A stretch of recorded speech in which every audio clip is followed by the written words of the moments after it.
ان کو پتا تھا کہ حضور علیہ السلام اپنی ذات کے لیے کبھی کسی سے کوئی بدلہ نہیں لیتے. اپنی ذات کے لیے حضور نے کبھی کسی سے کوئی بدلہ نہیں لیا. اللہ نے قرآن میں فرمایا خذ العفو، ان کو معاف کرو. تو جب یہ آیت نازل ہوئی تو اللہ کے رسول علیہ السلام نے جبریل سے پوچھا، اے جبریل اس کا معنی کیا ہے؟ خذ العفو کا معنی کیا ہے کہ ان کو معاف کرو؟ جبریل اس کا معنی کیا ہے؟ تو جبریل نے کہا یا رسول اللہ میں اللہ سے پوچھ کر عرض کرتا ہوں. جبریل گئے اللہ کی بارگاہ میں، یعنی اپنے مقام پر سدرہ گئے، اور جانے کے بعد اللہ سے پوچھا تو واپس آ کر کے بتایا کہ اللہ فرماتا ہے خذ العفو کا معنی یہ ہے کہ جو تم سے دور بھاگے تم اس کے قریب جاؤ. حضور کے اخلاق پر دیکھو کیسے وہ روشنی پڑتی ہے قرآن مقدس کے اندر کہ جو آپ سے دور بھاگے تم اس کے قریب جاؤ. حضور کو کہا جا رہا ہے، یعنی یہ نہیں کہ کوئی تم سے ایک قدم دور ہو جائے تو تم اس سے 4 قدم دور ہو جاؤ، ایسا نہیں. اگر کوئی تم سے کٹے تو تم اس سے کٹنے لگ جاؤ، ایسا نہیں. یہ حضور علیہ السلام کی اخلاق ہے. یہ قرآن مقدس میں اللہ تبارک و تعالی ہمیں رہنمائی فرما رہا ہے کہ محبوب سے کہا گیا کہ کوئی تم سے دور بھاگے تو تم اس کے قریب جاؤ. نمبر 1. دوسری بات، جو تم کو محروم کرے تم اس کو عطا کرو.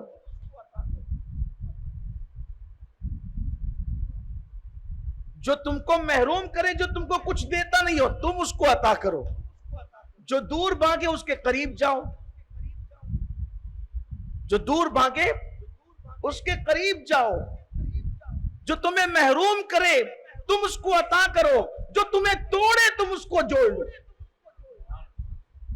یہ سیرت النبی کا پہلو ہے جو ہماری زندگی میں نہیں. ہم نے توڑنا سیکھا ہے، ہم نے جوڑنا نہیں سیکھا. ہم نے دوریاں سیکھی ہے، ہم نے قربتیں نہیں سیکھی. ہم نے محروم کرنا سیکھا ہے، ہم نے عطا کرنا نہیں سیکھا. جو تمہیں توڑے تم اس کو جوڑو. جو تم سے دور بھاگے تم اس کے قریب جاؤ. جو تم کو محروم کرے تم اس کو عطا کرو. یہ حضور علیہ السلام سے فرمایا جا رہا ہے. ہماری زندگیوں میں اگر یہ چیز آ گئی تو میں سمجھتا ہوں کہ مسلم امہ کے 90% مسائل حل ہو سکتے ہیں. حل ہو جائیں گے امت کے مسائل. ہر بندہ چاہتا ہے امت کے مسائل حل ہو، امت کے مسائل حل ہو. کوئی جڑے تو صحیح ایک دوسرے سے. ہم نے اپنے دلوں کے اندر اتنے نفرتوں کے کتے بٹھا رکھے ہیں. ہم نے اپنے دلوں کے اندر اتنی نفرتوں کی گندگیاں بٹھا رکھی ہے کہ ایک مسلمان دوسرے مسلمان سے ملنا نہیں چاہتا. ایک مسلمان دوسرے مسلمان کو سلام کرنا نہیں چاہتا. ایک مسلمان دوسرے مسلمان سے جڑنا نہیں چاہتا. ایک پڑوسی دوسرے پڑوسی سے جڑنا نہیں چاہتا. اللہ اکبر. استاد شاگرد سے جڑنا نہیں چاہتا. باپ بیٹے سے جڑنا نہیں چاہتا. اولاد ماں باپ سے جڑنا نہیں چاہتی. پڑوسی پڑوسی سے جڑنا نہیں چاہتا. جبکہ اسلام جوڑنے کے لیے آیا تھا. اسلام کا مقصد ہے جوڑنا. اور اسلام نے ایسا جوڑا کہ مشرق والوں کو مغرب سے، مغرب والوں کو مشرق سے، شمال والوں کو جنوب سے. کیا تمہیں نہیں پتا عرب والے غرور اور گھمنڈ کرتے تھے ہم عربی ہیں، ہم سے بہتر کوئی نہیں ہے. رسول اللہ نے ان کے دلوں سے وہ ساری چیزیں نکال کر ایسی کائنات کے انسانوں کی محبت پیدا کر دی تھی کہ فاروق اعظم عربی تھے اور بلال حبشی حبشی تھے، لیکن فاروق اعظم عربی ہو کر بھی بلال کو بلال کہہ کر نہیں پکارتے تھے، یا سیدنا بلال کہہ کر پکارتے تھے. اے بلال تو میرا سردار ہے، اے بلال تو میرا سردار ہے، یہ کہہ کر کے پکارتے تھے. یہ انقلاب مصطفیٰ جان رحمت کے اخلاق کی وجہ سے تھا. اللہ کے رسول علیہ السلام کے متعلق لوگوں کو یقین تھا جو حضور کو جانتے تھے. حضور کسی سے بدلہ نہیں لیتے اپنی ذات کے لیے. حتیٰ کہ دیہات والوں کو بھی یقین تھا کہ حضور علیہ السلام اپنی ذات کے لیے کسی سے بدلہ نہیں لیتے. حضرت انس راوی ہیں، حضرت انس ابن مالک راوی ہیں.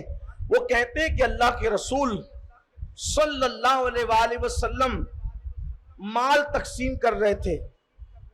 حضور کے پاس مال تھا، حضور تقسیم کر رہے تھے. ایک دیہاتی آیا، ایک عربی دیہاتی آیا اور حضور علیہ السلام کے جسم پر چادر تھی.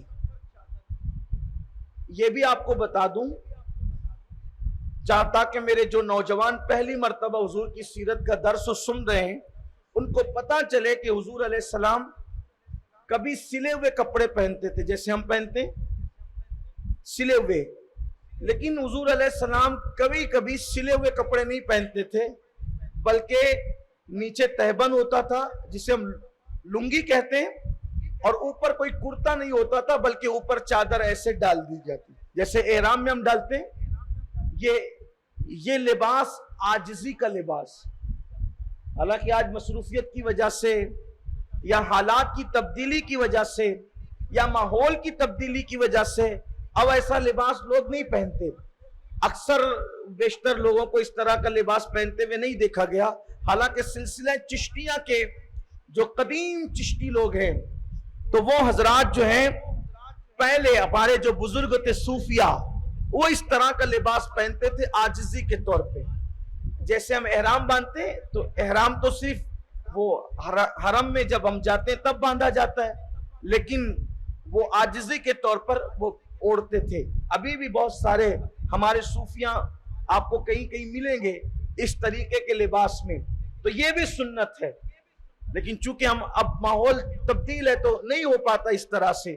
اب یہ سنت اسی وقت ادا ہوتی ہے جب ہم احرام باندھتے ہیں۔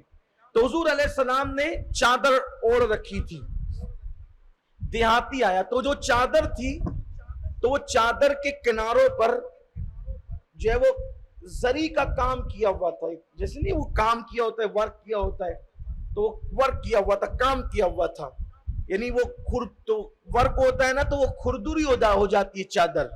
آپ ابھی بھی دیکھیں گے کہ اگر ہاتھ سے کوئی ٹکائی ہوگی تو اتنا حصہ وہ پٹا جو ہوتا ہے وہ کھردرا ہو جاتا ہے۔ تو حضور علیہ السلام نے ڈال رکھی تھی چادر اور نیچے کوئی کرتا نہیں تھا۔ روایت کی روح کو اور اس کی حقیقت کو آپ تک پہنچانے کے لیے تھوڑا سا تفصیل میں جا رہا ہوں تاکہ آپ سمجھیں کہ اس روایت کا بیک گراؤنڈ کیا ہے اور حضور کی اخلاق کی بلندی کیا ہے۔ بدن پر کوئی کرتا نہیں ہو اور ڈائریکٹ چادر ہو بھئی، تو اس وقت اگر کوئی چادر کو کھینچ لے تو چادر کے کھینچنے کا اثر تو بدن پہ لگے گا نا، اور اگر کپڑا ہو تو نہیں لگتا ہے۔ تو وہ دیہاتی پیچھے سے آیا اور اس نے حضور علیہ السلام کی چادر کو پکڑ کے یوں کھینچ لیا۔ اگر بدن پہ کرتا بھی اور چادر کھینچی جائے تو یہ بے ادبی ہی تھی، کسی عام انسان کے ساتھ بھی ایسا نہیں کیا جا سکتا، چاہے جائے کہ سید الانبیاء کے ساتھ، سید البشر کے ساتھ، خیر البشر کے ساتھ، جس کی رضا اللہ چاہتا ہو۔ اللہ قرآن میں فرماتا ہے وَلَسَوْفَ يُعْتِيكَ رَبُّكَ فَتَرْضَىٰ، اے محبوب ان قریب آپ کا رب آپ کو اتنا عطا کرے گا کہ آپ راضی ہو جائیں گے۔ جس کی رضا خدا چاہے، اللہ جس کے لیے اس قدر کائنات کو سجائے سوارے، اور قرآن میں ان سے اللہ تبارک و تعالی انداز تخاطب، گفتگو کا انداز سب سے جدا رکھے کہ جتنے نبیوں کو پکارا سب کو نام لے لے کر پکارا، یا آدم، یا موسیٰ، یا نوح، یا عیسیٰ، یا ابراہیم، یا ایوب، یا داؤد، سب کے نام لے کے پکارے۔ لیکن جب میرے اور آپ کے نبی کی باری آتی ہے تو اللہ نے یا محمد کہہ کر نہیں پکارا، بلکہ اللہ نے کہا یا ایھا المزمل، یا ایھا المدثر، یا ایھا النبی، یاسین، طٰہٰ، القابات سے پکار کر کے بتایا کہ میں خدا ہو کر کے اپنے محبوب سے اس شان سے گفتگو کرتا ہوں۔ کیا شان ہے اپنے نبی کی؟ ایسی شان والا کوئی انسان آیا دنیا میں؟ سب نبیوں کو اللہ نام لے لے کر پکار رہا ہے، اور میرے نبی کو نام لے کر نہیں پکارا جا رہا ہے، ہمارے نبی کو القابات سے پکارا جا رہا ہے۔ ان علماء سے پوچھو القاب سے کس کو پکارتے ہیں؟ القاب سے کس کو پکارتے ہیں؟ جس کو عزت دیتے ہیں، جس کی عزت کو ظاہر کرنا ہوتا ہے اس کو القابات سے پکارتے ہیں۔ وہ سارے نبی بھی عزت والے ہیں، شان والے ہیں، لیکن اللہ نے جو شان ہمارے نبی کو عطا فرمائی ہے وہ شان اللہ نے نبیوں میں بھی کسی کو عطا نہیں فرمائی۔ خلق سے اولیاء، اولیاء سے رسول، اور رسولوں سے اعلیٰ ہمارا نبی۔ اس نے چادر کھینچی، جیسے اس نے چادر، وہ دیہاتی تھا، اس نے جیسے ہی چادر کھینچی تو حضور علیہ السلام کی گردن پر وہ کھردری چادر کا نشان پڑ گیا، وہ لال چٹا جیسے پڑ جاتا ہے، اور حضور کا جسم تھا بہت خوبصورت، چاندی کی طرح حضور کا رنگ تھا، جیسے چاندی ہوتی ہے، یہ صرف سمجھانے کے لیے ہے، ورنہ چاندی کی بھی حیثیت کیا ہے، ان کے قدموں کی خیرات ہے سونا اور چاندی، تو لیکن صرف سمجھانے کے لیے بدن بڑا چمکدار تھا۔ میرے امام کہتے ہیں جس سے تاریک دل جگمگانے لگے، جس سے تاریک کہتے ہیں اندھیرے کو، تاریکی اندھیرا، جس سے تاریک دل جگمگانے لگے اس چمک والی رنگت پہ لاکھوں سلام۔ بڑا چمکتا رنگ تھا، بہت اجلا رنگ تھا، رنگ کی چمک کا عالم یہ تھا کہ حضور علیہ السلام جب گفتگو کرتے تھے تو آپ کے دانتوں سے شعائیں نکل کر دیوار پہ پڑتی تھی۔ کائنات میں ایسا کوئی انسان نہیں آیا جس کے دانتوں سے روشنی نکل کر گفتگو، وہ ہنستے تھے، ان کا ہنسنا قہقہا لگا کر نہیں ہوتا تھا، وہ مسکراتے تھے تو جو وہ دانت نظر آتے تھے تو روشنی نکل کے دیواروں پر پڑتی تھی، دانت سے یوں شعائیں نکلتی تھی، اور کبھی گفتگو کرتے تھے تو بھی نور کی شعائیں نکلتی تھی، دیواروں پہ پڑتی تھی۔ بلکہ بات آئی ہے روشنی کی اور شعاؤں کی، ام المومنین سیدہ عائشہ صدیقہ فرماتی ہیں رات کا وقت تھا، میں ایک مرتبہ اپنے کپڑوں پہ پیون لگا رہی تھی، اپنے کپڑوں کو سل رہی تھی، پیون لگا رہی تھی، ایسے میں اچانک ہوا آئی اور میرے گھر کا چراغ بجھ گیا، میرے ہاتھ سے سوئی چھوٹی اور گر گئی، میں اندھیرے میں سوئی ڈھونڈنے لگی لیکن مجھے سوئی ملی نہیں، اتنے میں حضور آئے اور مسکرا کے کہا کیا کر رہی ہو؟ تو مسکرایا تو ایسے دانتوں سے روشنی نکلی کہ میں نے اپنی گم شدہ سوئی کو اٹھا لیا۔ آپ نے یہ نہیں فرمایا کہ ڈھونڈ لیا۔ دیکھو ایک ہوتا ہے ڈھونڈنا اور ایک ہوتا ہے گم شدہ چیز کو اٹھا لینا، یعنی روشنی اتنی نکلی کہ ڈھونڈنا نہیں پڑا، سوئی بالکل نظر آ گئی تو میں نے اٹھا لیا۔ اسی کو کہا امام نے سوزنے گم شدہ ملتی ہے تبسم سے تیرے، سوزنے گم شدہ ملتی ہے تبسم سے تیرے، شام کو صبح بناتا ہے اجالا تیرا، شام کو صبح بناتا ہے اجالا تیرا۔ تو کیسے شان والے رسول ہیں، لیکن ہم نے ظلم یہ کیا ہے ان کی زندگی علیہ السلام کی ان اخلاق کو ڈسکس کرنے کی اور اپنی زندگی میں لانے کی۔ ہم لوگ بہت محدود ہو گئے، بہت تنگ نظر ہو گئے، ہمارے اندر وہ اسلام نہ رہا جو اسلام رسول اللہ لے کر کے آئے تھے، ہمارے اندر وہ اسلام نہ رہا جو اسلام حضور لے کر آئے تھے۔ ہم نے اپنی مرضی اپنی طبیعت سے کچھ باتیں گڑھ لی اور اسی کا نام اسلام رکھ دیا، اسی لیے لوگ ہم سے بدسم ہو رہے ہیں، لوگ ہم سے بدگمان ہو رہے ہیں، لوگ اسلام کی طرف آنا نہیں چاہتے۔ ایک مرتبہ ایک جوان، توجہ کرنا میرے نوجوانوں، ایک جوان اپنے جو اس کا دوست تھا جو عیسائی تھا، اس جوان اپنی عیسائی دوست کو کہتا ہے کہ تم مسلمان ہو جاؤ، تو اس نے کہا کون سا مسلمان ہو جاؤ، جتنی برائیاں میں کرتا ہوں ساری برائیاں تو بھی کرتا ہے، تیرے اندر اور میرے اندر فرق کیا ہے؟ صرف تو لا الہ الا اللہ محمد رسول اللہ پڑھتا ہے، میں نہیں پڑھتا، بات تو بس بات ہی ہے، میں شراب پیتا ہوں تو بھی پیتا ہے، میں اڈوں پہ جاتا ہوں زنا کے تو بھی جاتا ہے، میں حرام کھاتا ہوں تو بھی کھاتا ہے، تو سب تو وہی کرتا ہے، تو مجھے بلا کس طرف رہا ہے؟ لیکن وہ مسلمان جوان کو تھوڑا سا شعور باقی تھا، ہوشیار ہوتے نا ہمارے نوجوان، اس نے کہا ٹھیک ہے کوئی بات نہیں، کوئی بات نہیں، میں تجھے اسلام کی طرف بلایا، کوئی بات نہیں، ایک کام کر، آج ہم نے جانا ہے ایک بزرگ کے پاس، اور اس بزرگ کا نام ہے سلطان العارفین حضرت بایزید بستامی رحمت اللہ علیہ، چلو وہاں چلتے ان کی خانقاہ میں، وہاں گئے اور جا کر کے پورا دن وہاں گزارا، ان کی خانقاہ میں دونوں بیٹھے رہے، شام ہوئی تو وہ کہا کہ چلو گھر چلتے ہیں، کہا رکو حضرت سے کچھ بات کرنے دو، بایزید بستامی کے پاس گیا وہ جوان، اور وہ خود سے، بایزید نے نہیں کہا مسلمان ہو جا، خود سے کہا حضرت مجھے کلمہ پڑھا کے اسلام میں داخل کر لیں، اور مسلمان ہو گیا۔ تو اس جوان نے کہا میں نے تو تجھ سے کہا کہ مسلمان ہونے کے لیے انکار کر دیا، اور بایزید نے نہیں کہا اور تو مسلمان ہو گیا، تو کہا جو تیرا اسلام ہے اس سے میں نہیں ہو. جس اسلام پہ بایزید عمل کر رہے اس اسلام کی ضرورت تو ساری دنیا. تو ہم نے اس اسلام کو چھوڑا ہے جو رسول اللہ لے کر آئے. آپ کہیں گے وہ کون سا اسلام ہے؟ وہ وہی جو میں نے ابھی وہ پیش کیا. ایک عربی کے ساتھ دیہاتی کے ساتھ حضور کا انداز دیکھیے. اب دوسری بات پر آئیں. حضور علیہ السلام تشریف لے جا رہے ہیں مکہ المکرمہ میں. ابھی حضور علیہ السلام نے ہجرت نہیں فرمائی. اللہ کے رسول علیہ السلام مکہ المکرمہ کے اندر ہیں. حضور تشریف لے جا رہے ہیں, کچھ صحابہ ساتھ میں. اور ہجرت سے پہلے حضور علیہ السلام اور صحابہ کے حالات بڑے نازک تھے. مکے والے بہت ستاتے تھے, بلکہ حضور علیہ السلام رات اپنے گھر میں نہیں گزار سکتے تھے. حضور علیہ السلام رات اپنے گھر میں نہیں رہ سکتے تھے. ڈر تھا کہ پتہ نہیں کب حملہ ہو جائے گا, کب شہید کر دیا جائے گا. حضور علیہ السلام کے گھر پہ پتھر برسائے جاتے تھے. حضور علیہ السلام کے گھر پہ گڈے بھیجے جاتے تھے. اللہ کے رسول علیہ السلام ان کے ظلم کی وجہ سے اپنی رات گزارنے کے لیے دار ارقم میں ایک صحابی تھے ارقم نام کے, ان کے گھر میں دار ارقم ان کے گھر میں آتے تھے, کیونکہ ان کا گھر جو وہ پہاڑ سے بالکل لگ کر کے تھا. ابھی بھی ہے.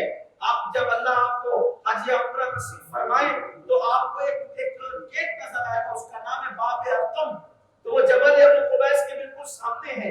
حالانکہ پہاڑ ابھی کٹ چکا ہے, پھر بھی بہت قریب لگتا ہے وہ, لیکن اس وقت تو پہاڑ کٹا نہیں تھا, تو بالکل پہاڑ کے قریب تھا, تو وہاں پر سیفٹی تھی, وہاں پر چھپا جا سکتا تھا.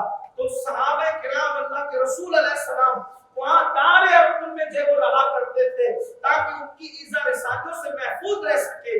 یہ حالات نے بڑے نازک حالات دلوایا. حضور علیہ السلام کی دو بیٹیاں ابو لہب کے دو بیٹوں کے نکاح میں تھی, تو وہ رسول اللہ کو صدمہ دینے کے لیے ابو لہب کے پاس گئے اور کہا کہ محمد کی بیٹیوں کو طلاق دے دو. جب جوان بیٹیاں گھر میں آ کر کے بیٹھے گی اور ان کے ذہن پہ جب دباؤ بنے گا تو وہ دین کی تبلیغ کرنا چھوڑ دیں گے. حضور کی دونوں شہزادیاں حضرت سیدہ رقیہ اور ام کلثوم, ان دونوں شہزادیوں کو طلاق دلوایا گیا تاکہ حضور کے ذہن کا بوجھ بڑھے, حضور کے ذہن پر جو ہے وہ معاذ اللہ غم کے بادل چھا جائیں, حضور کو اذیت پہنچے, حضور کو تکلیف پہنچے. یہاں پہنچ کر کے میں اپنے جوانوں سے کہتا ہوں, ہم کیا سمجھتے ہیں کہ اللہ کے رسول علیہ السلام نے چاند کے ٹکڑے کیے اور اسلام پھیل گیا. حضور علیہ السلام نے سورج پلٹایا اور نمازیں ہمارے گھر تک پہنچ گئی.